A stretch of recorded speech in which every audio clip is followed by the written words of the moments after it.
structured dialogue.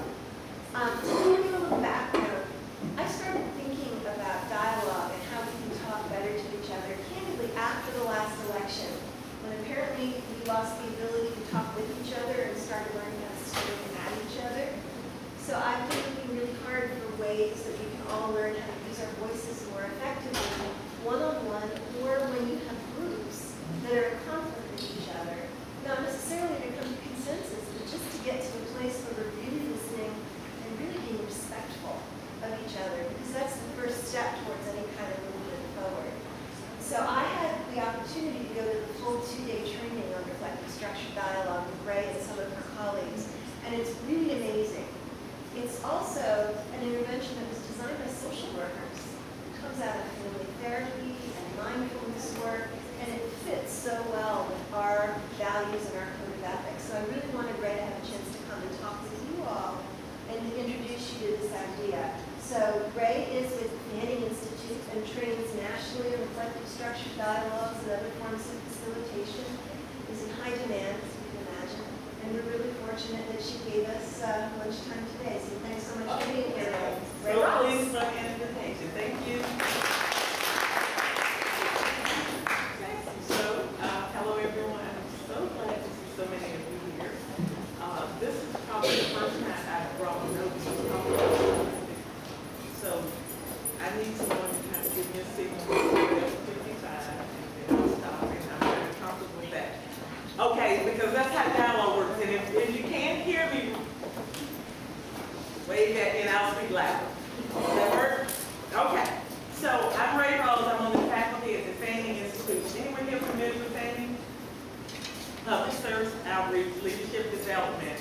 And I've been at Fanning since 2006. And I was brought to Fanning because of my expertise in mediation, arbitration, and conflict resolution. I'm a lawyer, but during my first summer of law school, I got corrupted because I took a mediation course and realized I was a lot more interested in helping people connect with each other as opposed to overcome each other in legal battles.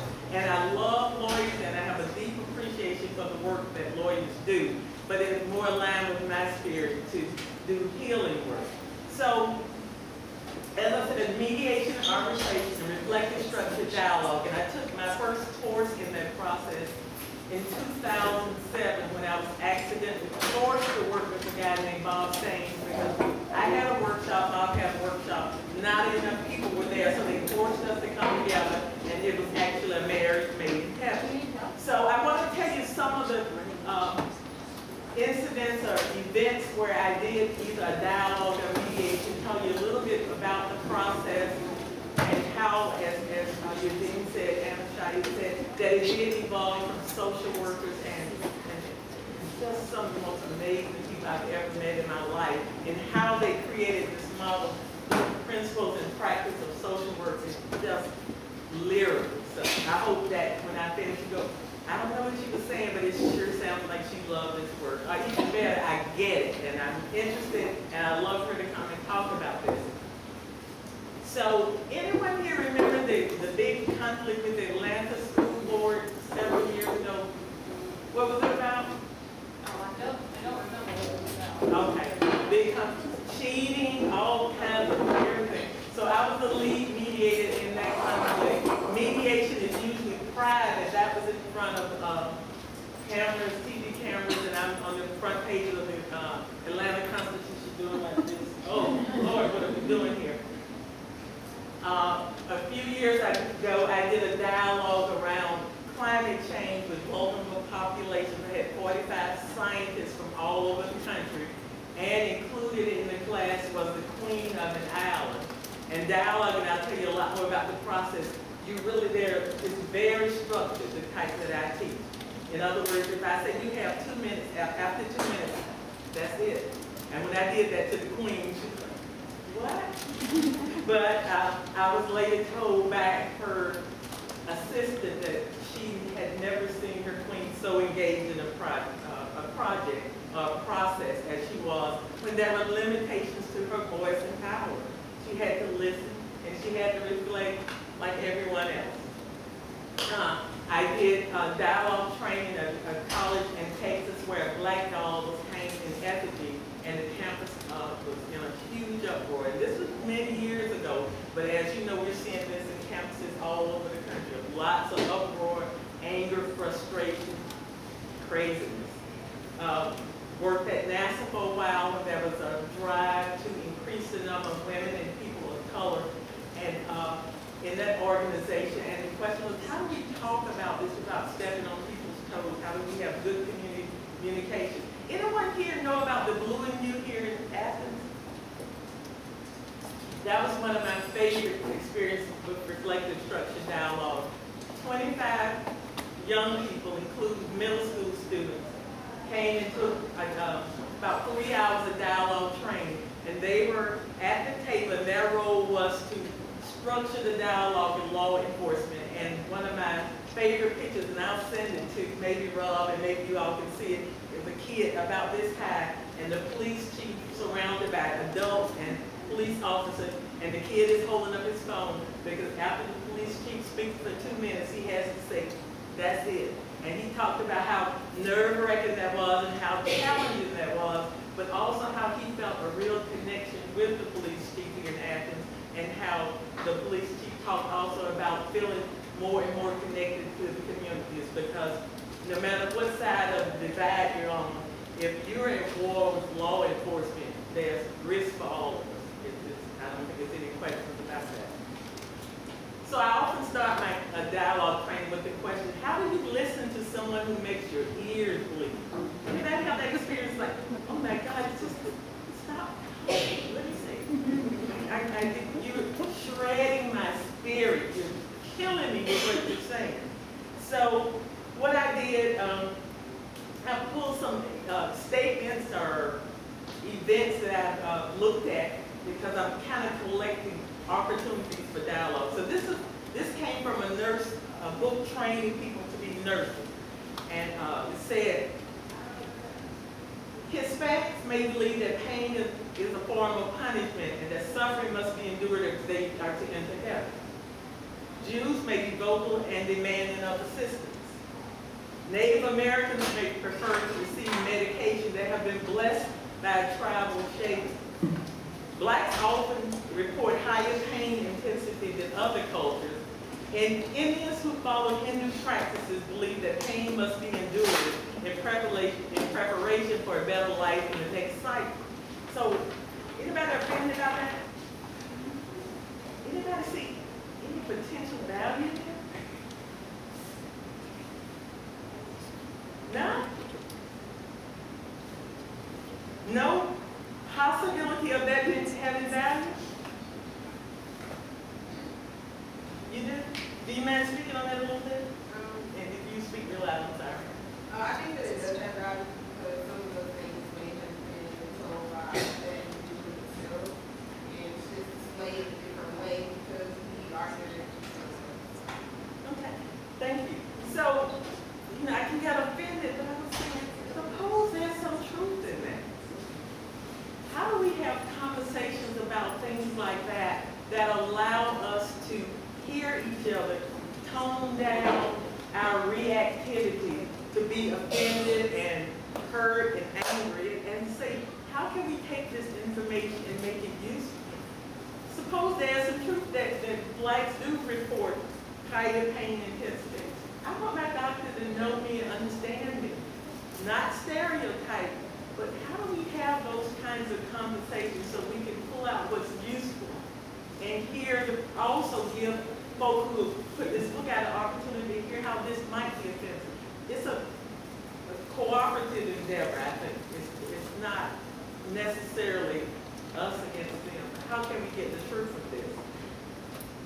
The University of Florida, that Richard Spencer, $500,000 in expenses for security, but there were a lot of expenses around that speech. And what we're saying is, it's not a matter of if, it's a matter of when. And university campuses need to be prepared to have these very, very difficult conversations. And last but not least, years and years ago, I had my own mediation company, and I was doing training for people at a lake resort around here in Georgia. And I remember one conversation that was really funny. to me. They, in the effort to be sensitive, they put out a statement that a dark child was missing because they thought it might be offensive if you say a black child is missing. And so that is the, and I say, dear Lord, if my baby is missing, say a little Negro child is missing, ask you, describe my baby. So how do we navigate that and figure it out? Because I don't know what that means, a dark child is missing. You know? So, how it all started, Public Conversation Project, an organization that created the model of reflective structured dialogue that I use. And I want to give you a little bit of history because I thought it might give you a great deal of pride to know that this model again was created by social workers. In 1994, John Salvey walked into a Planned Parenthood clinic in a location near Boston and murdered 2 women in the abortion clinic who worked there. There were approximately 40 people there. He shot several others, and he went to another clinic and shot several others, but 2 people were murdered. And he was convicted of both killings, and he later committed suicide in prison. And that created quite a stir in that community all over the country because there was a real threat of abortion violence. People get really hyped up and angry and irrational when you talk about this particular issue. And this is a video clip I've seen probably 30 times. So a really nice guy who was moderating a TV show, sort of like Meet the Press, or less, more socially oriented than news oriented, said, well, this is what I'm going to do out of the goodness of my heart. I want to create a space where people can have a meaningful conversation about abortion. And so he invited 3 people from the pro-choice side and 3 people from the pro-life side to have this conversation on his show. And God bless his little baby heart, he had such good intention. He lost control of that conversation in less than 2 minutes. They actually were standing up. You could see the spittle flying, and screaming and pointing their fingers and yelling. And he looked at the TV screen and said, wow, that was just a lot of noise. Laura Chasen, the founder of the Public Conversations Project, a family therapist with an MSW, asked herself and her colleagues at the Family Institute of Cambridge, after watching this debate become so chaotic, asked the question, could the same methods that help families have safe, constructive conversation and counseling sessions also help people talk to each other in situations where there are deep differences in identity, beliefs, and values? So can we do in the public sphere what we do with families? And in my class, I often talk about, usually, the story, if you're from a really, really dysfunctional family and you always act out at holidays, you know your role. Your role is to cook the turkey. Your role is to criticize the turkey. Your role is to say, leave mama alone. Your role is to say, well, daddy has a right, and everybody else storms out because that's what you do. So I'm just curious, anybody here clinical can kind of help walk me through for a couple of minutes what you do when you work with families to get into that? Everybody has the roles and we aren't really making any progress. What do you do?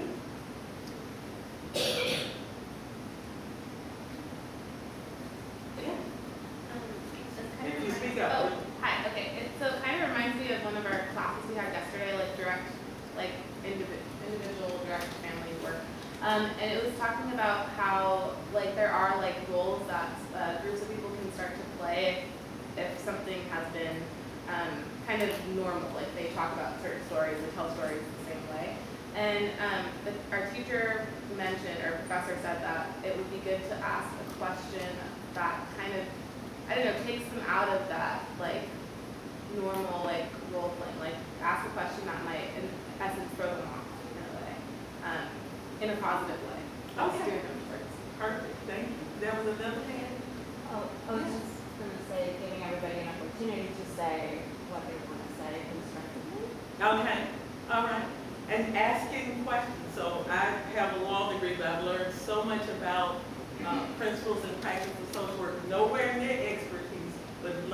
enough to be dangerous and to appreciate the field you're in and the work that you do. So the dialogue started as an action research project with Laura Chasen, a social worker married to Dick Chasen, who was a medical doctor, psychiatrist, Sally Ann Roth, MSW, there's one other MSW, oh, of course, Corky Beck, MSW, and Maggie Hersey, who's a writer, who is a writer, but is now retired and is playing with grandchildren, so she will only come out if I beg her. So that's hopefully we can get her here soon. So the goal of the model is to facilitate dialogues around polarized issues. Most of my work at Fanning is in the community. I'm public service faculty, so I don't teach classes. I go out in the community. As I was telling, my last class, I had 45 county commissioners in a room, and I was talking about navigating change. And in that space, in a very short period of time, we ran into a difficult conversation. I told a story about some work I had done in Columbus, Georgia, many years ago, when a black young father was murdered by law enforcement. And as I was telling the story, I said, the community came together and said, we want this not to ever happen again. We want to be engaged as a community. We want to connect as a community. We want to respect each other as a community. So the people who, there were a group of people said, we're going to form an organization, and we're going to be deliberate and intentional, and we're going to reach out to people of different faiths, of different races, of different ethnicities. And they were very successful, and they brought these people into the space who really cared about the issue and the purpose of this conversation. However, they brought us in, me, because of my conflict resolution skills, because they insisted they start every meeting with a prayer to Jesus Christ. So they intentionally engaged people of different faiths, creeds, and beliefs, but they got stuck there. And of course, the organization got in trouble almost immediately. And they brought us in to help resolve that. And that seems to be an easy resolution. Don't pray. But people were stuck, and they became quickly polarized. We spent a lot of time talking about that and got some resolution. But in my class of county commissioners, one guy immediately challenged me. This is a Christian nation, and everything we do should be done in prayer. And I said, oh, I'm not going to give you the exact word, but I'm like, oh, this could go bad. This is not good. I'm here to talk about navigating change, and my buddies are already being pushed, and I'm ready to go ballistic here. I could talk about, if you read the documents, the historical document, this is not a Christian country. There was no intention of this being a Christian country. That's just your belief based on something you saw in a certain news station that doesn't have capacity to say a lot of positive things. But I remember this model of dialogue, and that I don't want to teach you. I want you to understand me, and I want you to understand me, and I want to understand your perspective. So I started asking dialogue questions. I'll talk a little bit more about that. Are you going to hear me? Yeah. So, dialogue questions are questions of genuine curiosity, questions for understanding. So in the model that we teach, the first thing we have to do is prepare people to engage. And you prepare people to engage by letting them, about getting clarity on the purpose of the conversation. I was doing a law enforcement dialogue in Atlanta. I had 165 people in the room. The purpose of that conversation was to talk about some policies that were being created. Everyone signed off on that. And almost immediately, a lady who was about 90 years old started telling stories about her family and their negative experience with police officers. The hardest thing in the world I ever had to do, and they were mad at me. People all over said, I'm sorry, ma'am, that's not what the purpose of this conversation is. I think those stories are important and significant, and you can have another opportunity to share those stories, but we have to be true to our purpose. And if you think about how many meetings do you go to and you're understanding you're to talk about one thing, and 2 hours later, you talked about everything except the one thing that brought you to that meeting. Another important part of a dialogue, after we get clarity on the purpose, my role as facilitator in your roles.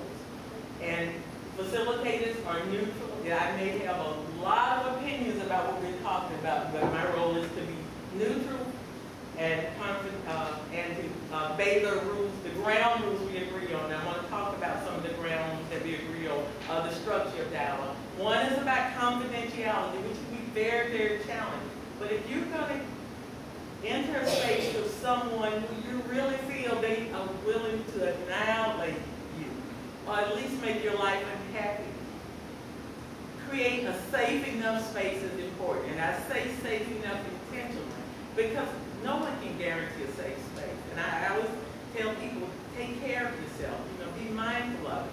But that's an important ground rule. Another perspective is the structure of it.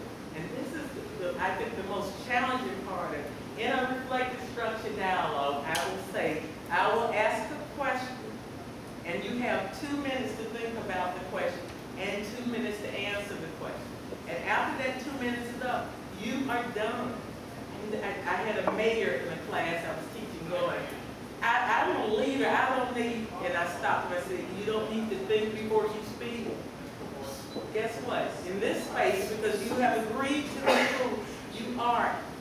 And this sounds so simplistic, but the power of getting people to think and reflect before they speak can shift the conversations from people who are ready to kill each other, hurt each other, harm each other, to people who are actually sitting back and thinking, I didn't know that about you. I never heard that expressed that way.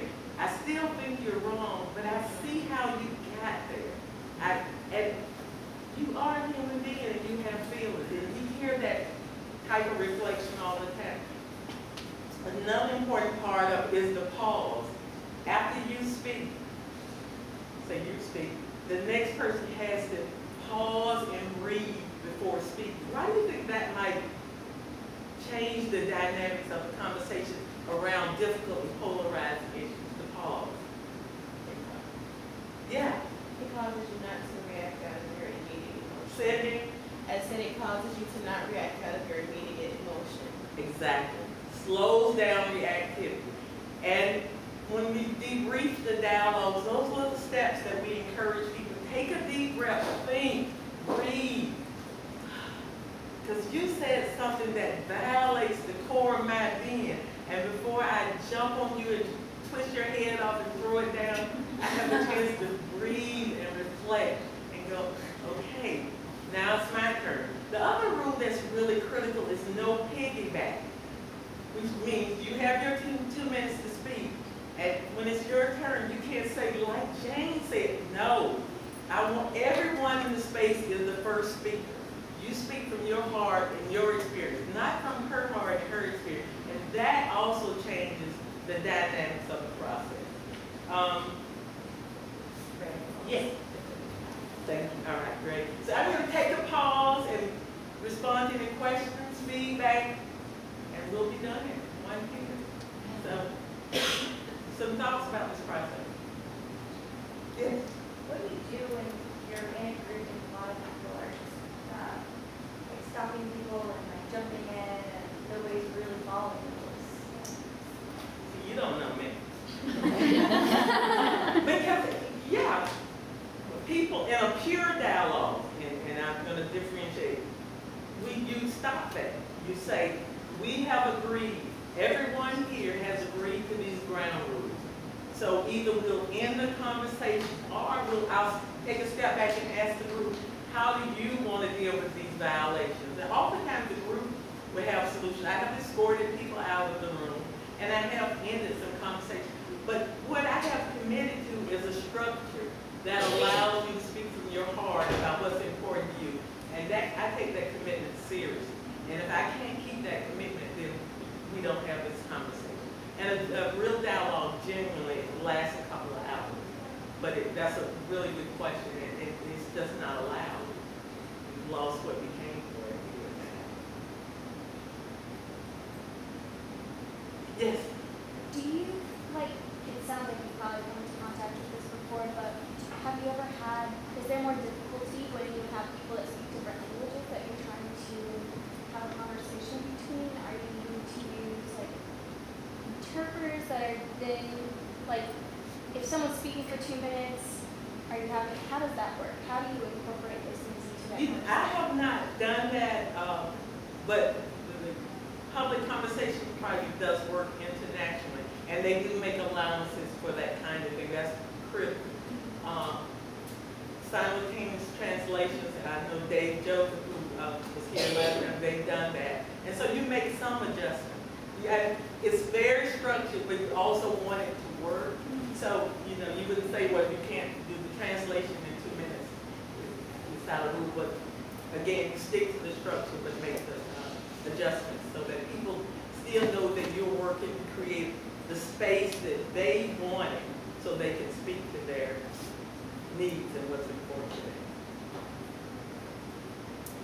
Yes? What is the overall goal of mediation? Is it understanding each other? Is it working together? Now, are you saying mediation or reflective structured dialogue? Which one? Reflective. Oh, good. The overarching goal is mutual understanding. And at the end of the dialogue, that's when you ask, what do you want to do here? Do you want to do problem solving? Do you want to do negotiation? Do you want to do deliberation? Do you want to mud wrestle? But in this space, what we have agreed to is understand. And if we achieve understanding, we have achieved the goal we agreed to. And so then that you discuss next steps. And they can vary. Some of them make it, I never want to see you again in life. I've heard that. Or let's talk, the abortion dialogue has now gone on for 40 years. No one has changed sides, but they have found ways to work together and support each other around their common values. So they can say, well, I have a different perspective on abortion, but we both care about children. Let's do a fundraiser for this not-for-profit. And they've been doing that for 40 years because they have found common ground in certain things, though the fundamental beliefs that separate them still exist. Yes? So leading up to a dialogue or reflective structured dialogue, what is the agreement process look like? Is there a contract signed? Is there just a handshake? Like, leading up to the agreements? In a pure dialogue, we would interview everyone. I'm in the process now of doing a dialogue in North Carolina, 16 hospitals and public health institutions who are really trying to have more effective communication with people in the communities that they serve. And so we have to interview 25 people. And we talk, I have brought a question. Let me see some of the dialogue questions. And some of your faculty here, remember I interviewed you as well. I'm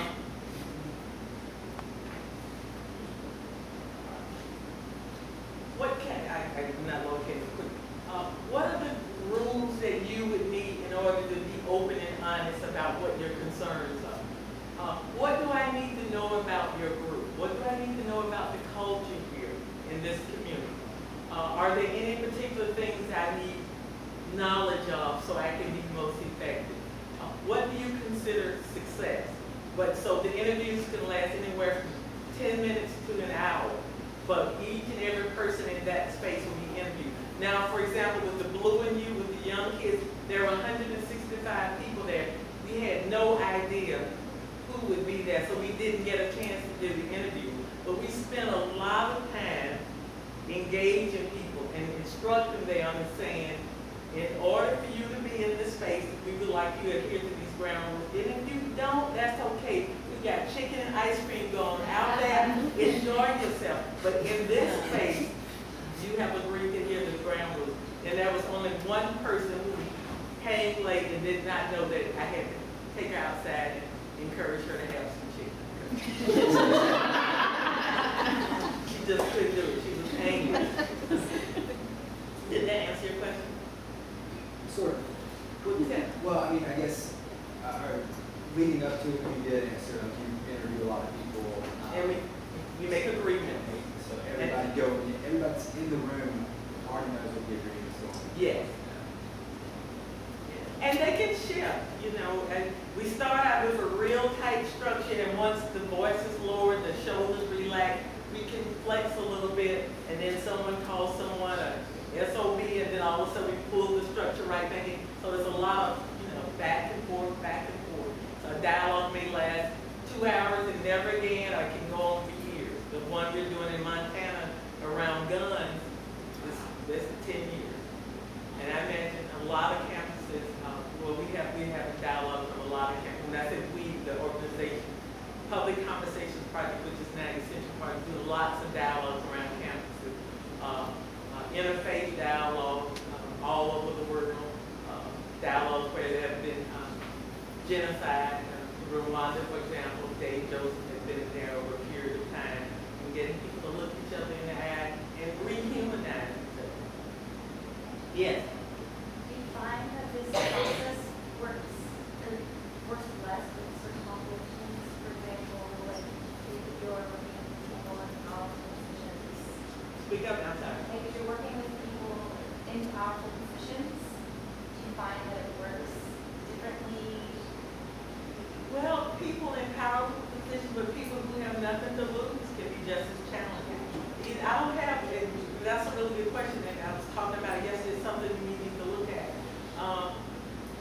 I've had good experiences with people that I thought I would have really good experience with, and terrible experience with people that I thought I would have good experiences with. So I don't know what the magic formula is, but it feels like that the work is important when people agree to engage in a certain way. I think there's some element of honor and integrity. I said I would jump on the table and cuss you out. So because I said it, I won't do it. And so, but it works sometimes and sometimes it doesn't. And we need to take a look at that and try to figure out what are the factors that more likely lead to a good outcome.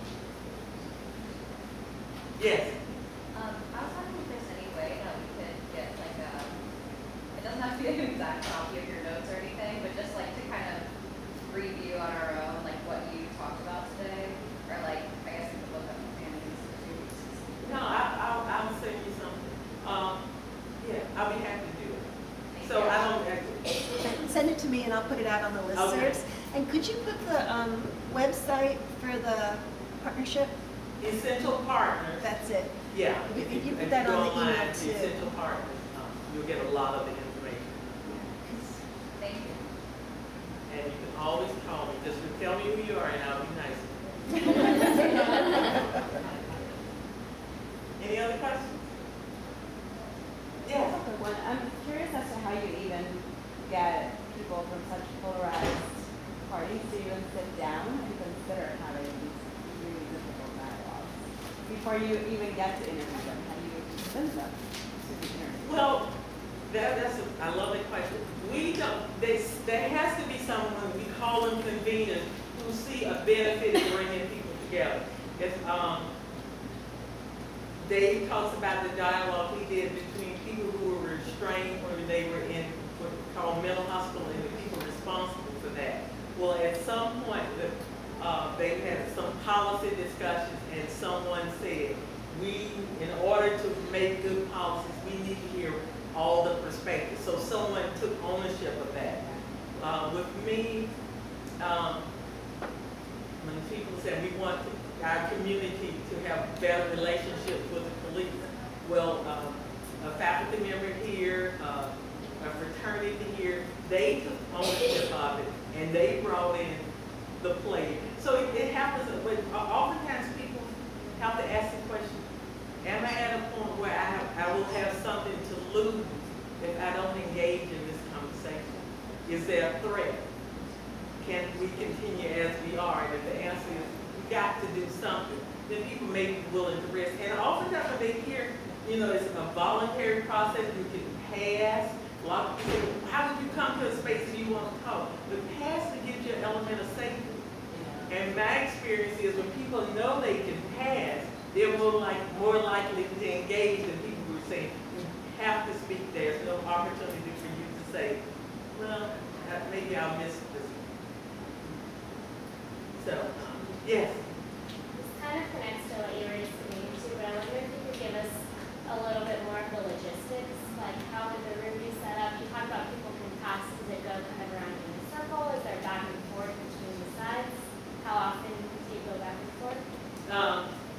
structure is, okay, an ideal dialogue has to say about 8 people.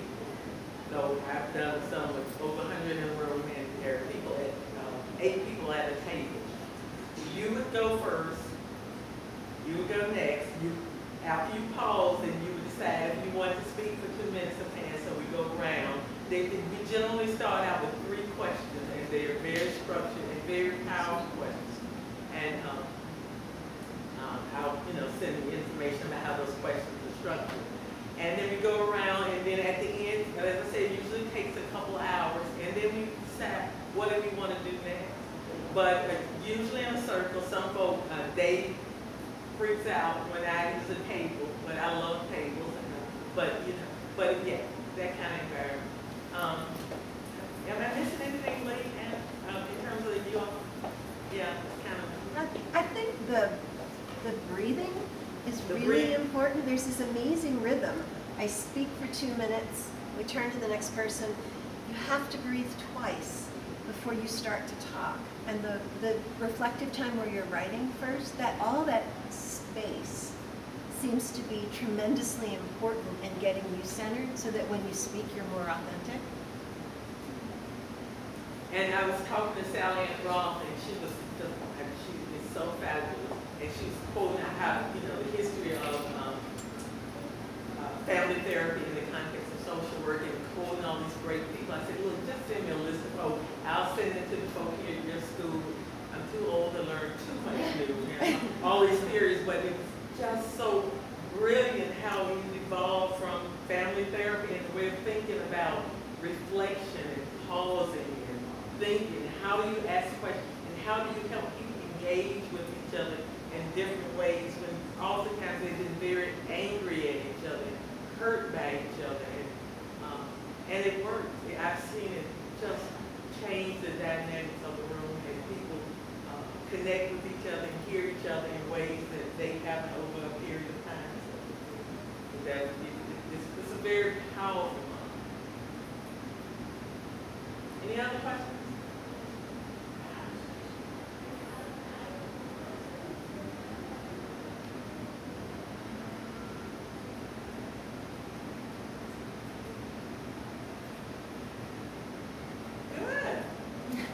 Thank you.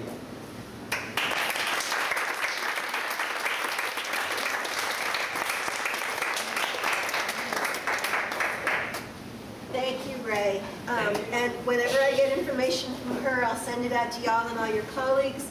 We're going to have this recording posted someplace for if you have classmates that couldn't attend, and for our students at Gwinnett so that they can hear this.